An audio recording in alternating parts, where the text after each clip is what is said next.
Pernah nggak kamu melakukan sesuatu, lalu secara otomatis memikirkan satu hal? Orang lain bakal bilang apa ya? Kamu memposting sesuatu di media sosial, lalu beberapa menit kemudian membuka lagi notifikasinya. Bukan karena ada yang penting, tapi karena ada rasa ingin tahu yang aneh. Ada yang like, ada yang komentar, dan ketika ada respons, rasanya sedikit lega. Tapi ketika sepi, rasanya seperti ada sesuatu yang hilang. Padahal secara logika, itu hanya angka kecil di layar. Tapi entah kenapa, angka kecil itu bisa mempengaruhi mood kita sepanjang hari. Hal yang sama juga terjadi di dunia nyata. Kita ingin pekerjaan kita dihargai. Kita ingin ide kita dianggap penting. Kita ingin orang lain melihat kita dan mengakui bahwa kita berarti. Dan ketika itu tidak terjadi, muncul perasaan yang sulit dijelaskan. Sedikit kecewa, sedikit ragu pada diri sendiri. Seolah-olah nilai diri kita ikut turun hanya karena orang lain tidak memberi respons seperti yang kita harapkan. Banyak orang menganggap ini sebagai kelemahan karakter. Katanya kita terlalu bergantung pada opini orang lain. Katanya kita harus lebih percaya diri. Tapi bagaimana kalau masalahnya bukan sesederhana itu? Bagaimana kalau kebutuhan akan validasi sebenarnya bukan sekadar kebiasaan psikologis, melainkan sesuatu yang tertanam jauh di dalam sistem syaraf kita? Karena bagi otak manusia, pengakuan sosial bukan hanya soal ego, ia pernah menjadi soal bertahan hidup. Dan mungkin, yang selama ini kita sebut sebagai haus validasi, sebenarnya adalah sinyal dari mekanisme biologis yang jauh lebih tua dari peradaban modern. Di video ini, kita akan membedah kenapa otak manusia begitu sensitif terhadap pengakuan, kenapa validasi sosial terasa begitu memuaskan, dan kenapa di era digital, kebutuhan ini menjadi semakin kuat. Karena bisa jadi, masalahnya bukan pada dirimu. Masalahnya ada pada cara otak manusia membaca tempatnya di dalam kelompok. Dan untuk memahami itu, kita harus mulai dari satu mekanisme kecil di dalam otak yang menentukan bagaimana kita merasakan diterima atau diabaikan. Sebelum kita masuk lebih dalam, saya penasaran. Tulis di komentar, kamu nonton video ini dari kota mana? Bandung? Surabaya? Makassar? Atau mungkin dari kota kecil yang jarang disebut tapi tetap menjadi tempat orang-orang berpikir tentang hidupnya? Menariknya, di kota manapun kamu berada, otak manusia merespons validasi sosial dengan cara yang hampir sama. Ketika seseorang memberi kita pengakuan, entah itu pujian, perhatian, atau sekedar tanda bahwa kita dihargai, ada sistem tertentu di dalam otak yang langsung aktif. Salah satu yang paling terlibat adalah sistem dopamin. Dopamin sering disebut sebagai neurotransmitter kebahagiaan, tapi sebenarnya fungsinya lebih spesifik. Dopamin adalah sinyal yang memberitahu otak bahwa sesuatu itu penting untuk diperhatikan dan diulang. Ketika kamu menerima validasi sosial, seperti pujian atau respons positif, otak melepaskan dopamin. Akibatnya, muncul sensasi kecil yang terasa menyenangkan. Karena itu, otak belajar sesuatu. Jika respons sosial positif membuat kita merasa baik, maka otak akan mulai mencari lebih banyak situasi yang menghasilkan respons serupa. Namun bukan hanya dopamin yang terlibat. Ada juga bagian otak bernama anterior cingulate cortex atau ACC yang berperan dalam memproses penerimaan dan penolakan sosial. Menariknya, area ini juga aktif ketika kita mengalami rasa sakit fisik. Itulah sebabnya penolakan sosial bisa terasa benar-benar menyakitkan, bukan hanya secara emosional, tetapi juga secara biologis. Bagi otak, diterima oleh kelompok berarti aman.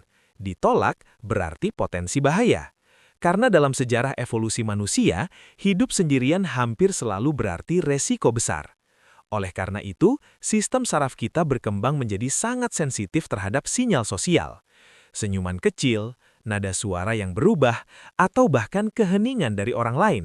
Semua itu bisa dibaca oleh otak sebagai informasi tentang posisi kita dalam kelompok.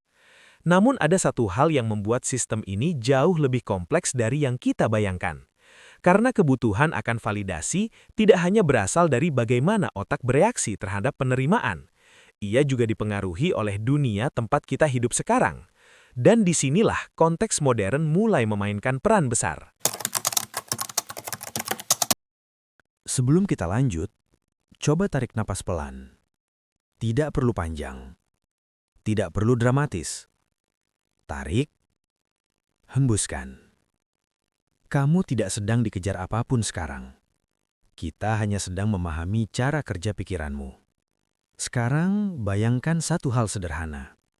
Otak manusia yang kita gunakan hari ini pada dasarnya masih sama dengan otak nenek moyang kita ribuan tahun lalu. Sistem sarafnya berevolusi untuk hidup dalam kelompok kecil, mungkin hanya puluhan orang. Di lingkungan seperti itu, validasi sosial memiliki fungsi yang jelas. Jika kelompok menerima kamu, berarti kamu aman. Jika kelompok menolak kamu, berarti ada resiko. Karena itu, otak mengembangkan sensitivitas tinggi terhadap sinyal penerimaan. Masalahnya, lingkungan sosial kita hari ini tidak lagi seperti itu. Dulu kita hanya perlu memperhatikan penilaian dari orang-orang yang benar-benar kita kenal, teman, keluarga, atau anggota komunitas kecil.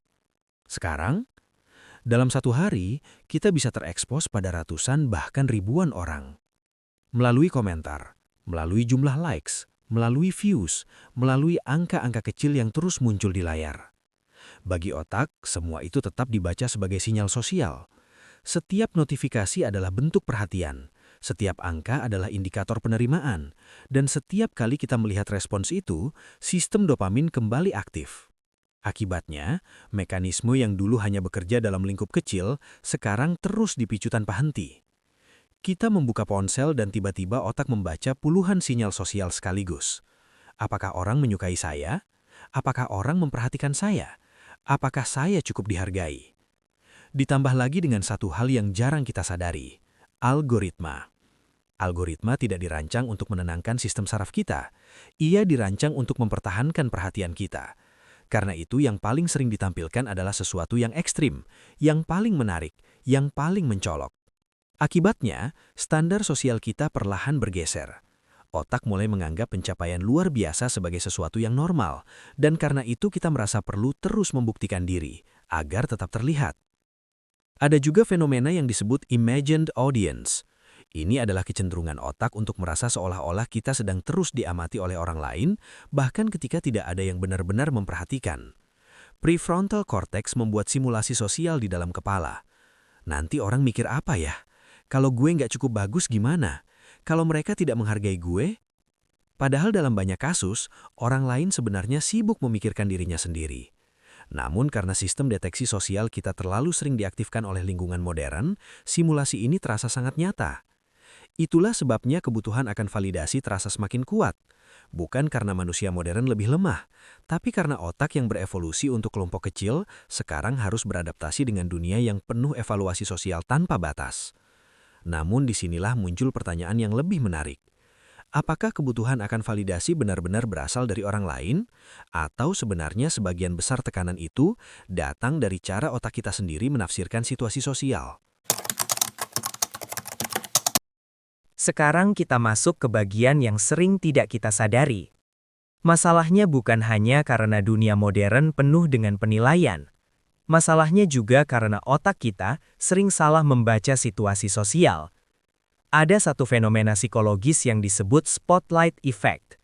Ini adalah kecenderungan otak untuk merasa seolah-olah semua orang memperhatikan kita lebih dari yang sebenarnya terjadi. Kamu merasa orang lain menyadari setiap kesalahan kecil yang kamu buat. Kamu merasa semua orang mengingat hal canggung yang kamu katakan. Kamu merasa tatapan orang lain mengandung penilaian. Padahal dalam kenyataannya, sebagian besar orang hampir tidak memperhatikan hal-hal itu. Kenapa ini bisa terjadi? Karena setiap orang hidup di dalam pusat persepsinya sendiri.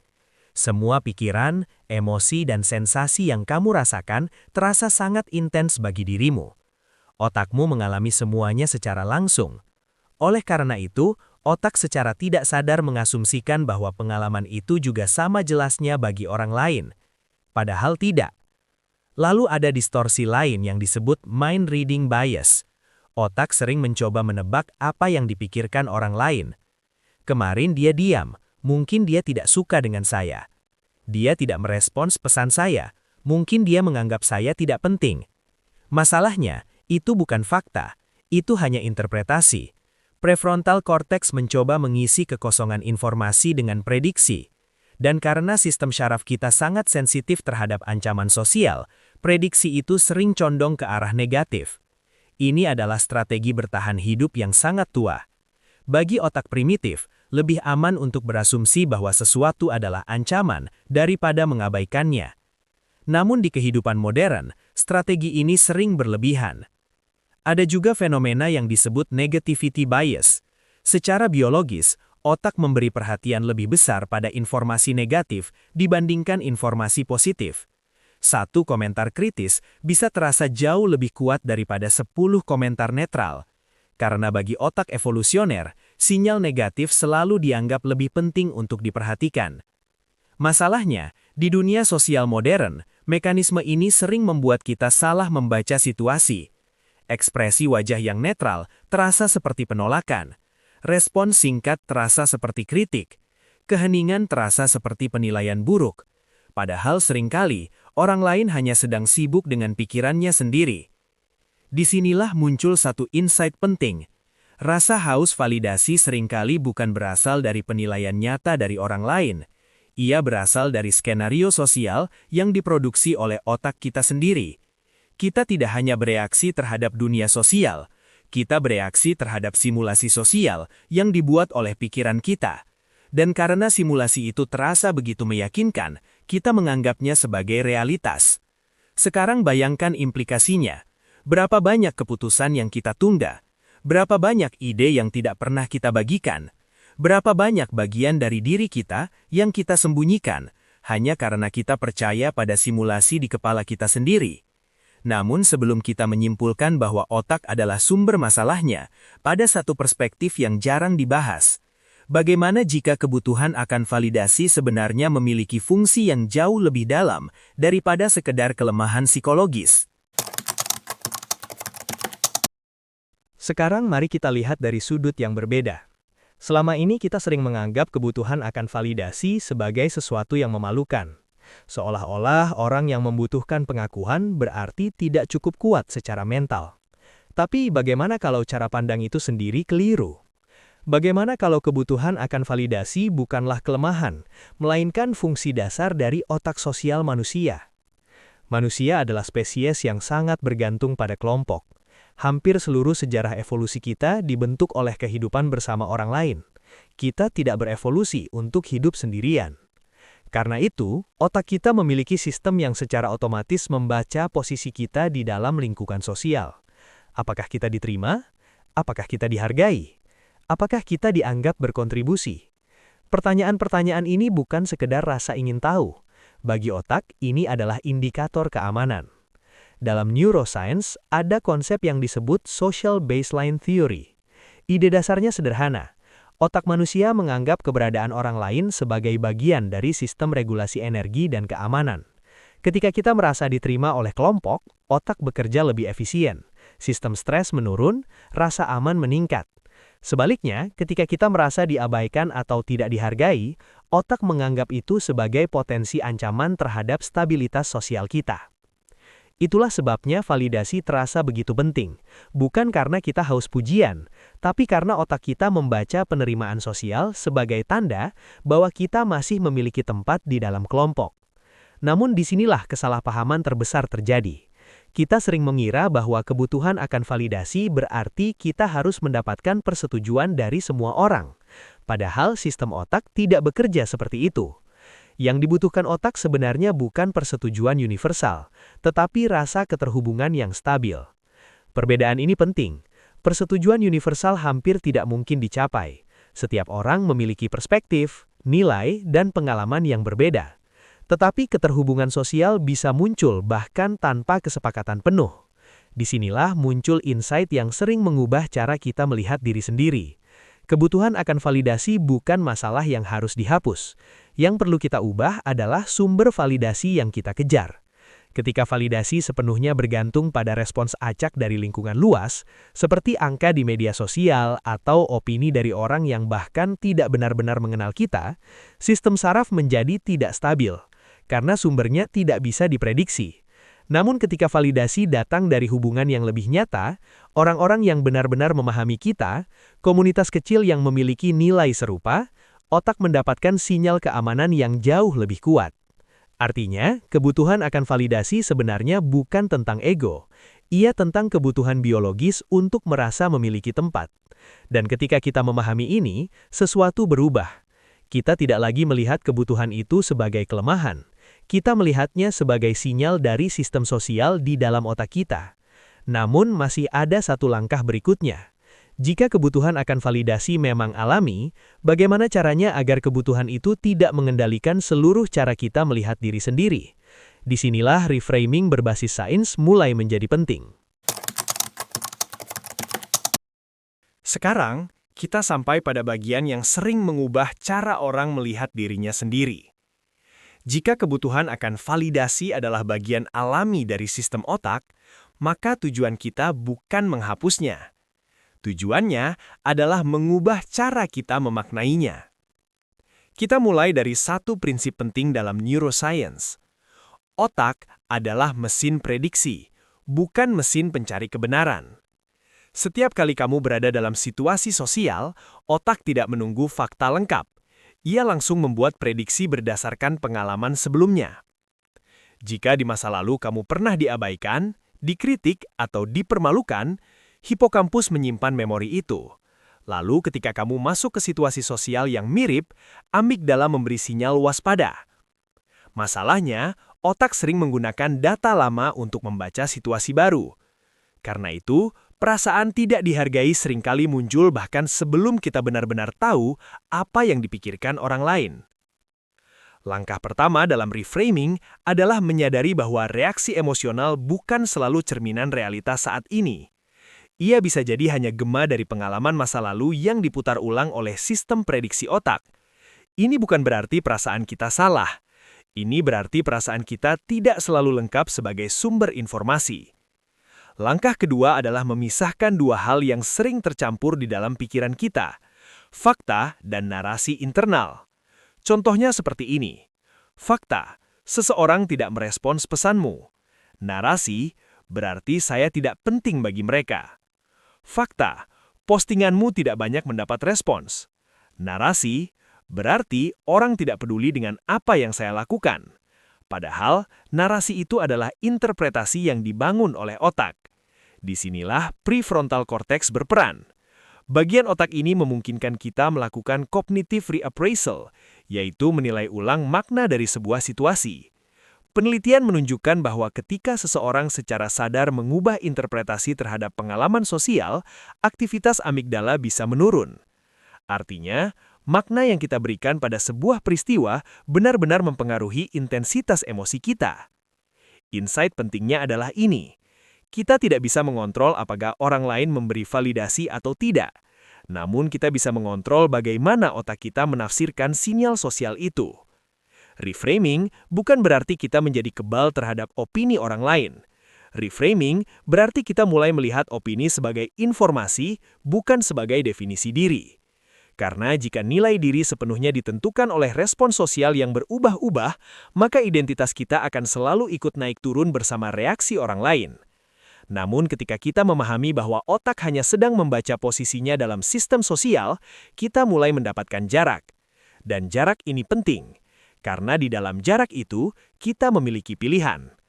Alih-alih langsung mempercayai alarm sosial, kita bisa berhenti sejenak dan bertanya, apakah ini benar-benar tentang nilai diri saya, atau hanya tentang bagaimana otak saya menafsirkan situasi ini? Dari titik itu, hubungan kita dengan validasi mulai berubah. Namun pemahaman saja belum selalu cukup. Karena ketika alarm sosial aktif, tubuh kita sering bereaksi lebih dulu daripada pikiran kita. Dan disitulah praktik sederhana bisa membantu menenangkan sistem saraf. Sekarang, kita turunkan pembahasan ini ke sesuatu yang lebih praktis. Karena memahami cara kerja otak itu penting. Tapi sistem saraf tidak berubah hanya karena kita mengetahui teorinya. Ia berubah melalui pengalaman langsung. Ada satu hal yang perlu diingat. Ketika kebutuhan akan validasi aktif, yang sebenarnya sedang bekerja bukan hanya pikiranmu, tetapi juga sistem saraf tubuhmu. Itulah sebabnya kadang kita merasa gelisah tanpa benar-benar tahu kenapa. Ada 2 latihan sederhana yang bisa membantu menenangkan sistem ini. Latihan pertama adalah memberi jeda kecil pada respons sosialmu. Ketika kamu merasa ingin segera mengecek respons orang lain, misalnya membuka notifikasi, melihat komentar, atau menunggu reaksi, cobalah berhenti sebentar. Tarik nafas perlahan. Bukan nafas yang dipaksakan, hanya nafas yang sedikit lebih lambat dari biasanya. Nafas yang lebih tenang mengaktifkan sistem saraf parasimpatik, yaitu bagian dari sistem saraf yang bertanggung jawab untuk menenangkan tubuh. Ketika sistem ini aktif, aktivitas amigdala cenderung menurun. Dan ketika alarm emosional menurun, prefrontal cortex memiliki ruang untuk berpikir lebih jernih. Latihan kedua adalah membedakan antara pengalaman sosial dan identitas diri. Saat kamu menerima respons dari orang lain, baik itu pujian, kritik, atau bahkan keheningan, coba lihat itu sebagai informasi tentang situasi, bukan tentang nilai dirimu. Otak sering mencampur 2 hal ini. Satu komentar bisa terasa seperti penilaian terhadap seluruh diri kita, padahal seringkali itu hanya potongan kecil dari interaksi sosial. Dengan latihan sederhana ini, kita mulai menciptakan jarak kecil antara stimulus sosial dan reaksi emosional. Dan jarak kecil itu bisa membuat perbedaan besar. Karena ketika kita tidak lagi bereaksi secara otomatis terhadap setiap sinyal validasi, kita mulai mendapatkan kembali sesuatu yang sering hilang dalam kehidupan modern. Ketenangan dalam cara kita melihat diri sendiri. Sekarang, mari kita simpulkan semuanya dengan satu perspektif yang lebih tenang. Jika kita melihat kembali semuanya dari awal, satu hal mulai terlihat lebih jelas. Kita mencari validasi bukan karena kita lemah, bukan karena kita terlalu bergantung pada orang lain. Kita mencarinya karena otak manusia memang dirancang untuk hidup dalam hubungan sosial. Selama ratusan ribu tahun evolusi, diterima oleh kelompok berarti aman, ditolak berarti beresiko. Karena itu, sistem saraf kita menjadi sangat peka terhadap sinyal sosial. Pujian terasa menyenangkan karena dopamin dilepaskan. Penolakan terasa menyakitkan karena area otak yang sama dengan rasa sakit fisik ikut aktif. Jadi, ketika kamu merasa ingin dihargai, ingin diakui atau ingin didengar, itu bukan kegagalan karakter. Itu adalah sistem biologis yang sedang bekerja. Namun, dunia modern mengubah sesuatu yang penting. Sinyal sosial yang dulu datang dari lingkaran kecil sekarang datang dari ruang yang hampir tanpa batas. Komentar, angka, notifikasi, opini. Akibatnya sistem yang dulu membantu kita bertahan hidup, sekarang sering bekerja terlalu keras. Dan ketika kita tidak memahami mekanisme ini, kita mudah mengira bahwa ada sesuatu yang salah dengan diri kita. Padahal yang terjadi seringkali jauh lebih sederhana. Otak kita hanya sedang mencoba membaca tempat kita di dalam dunia sosial yang jauh lebih besar daripada yang pernah ia kenal.